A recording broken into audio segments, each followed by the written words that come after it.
Hi guys, welcome back to my channel. Today we're going to be doing another nail set, except for today we're not going to be doing gel X, we're just going to be doing builder gel because my nails have grown up significantly. I would say they're a pretty decent size, like my natural length, and I kind of want to grow them up more naturally. And also I miss doing builder gel. I am better at builder gel. Like my retention is better for builder gel than it is for gel X. So I'm also kind of want to do a simple design this time around because the last 3 sets, or actually the last 4 sets that I have done, are very design heavy and very art heavy, and I kind of want to just go for a more simple design.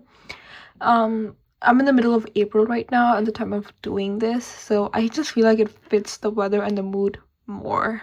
So let's start off by doing my nail prep and then my nail art.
I usually prefer a shape like this, or like this, kind of like an almond shape, but of course because my nails are not that long, I can't really like shape them into the exact shape I like, because of course I need to have longer free edges for that.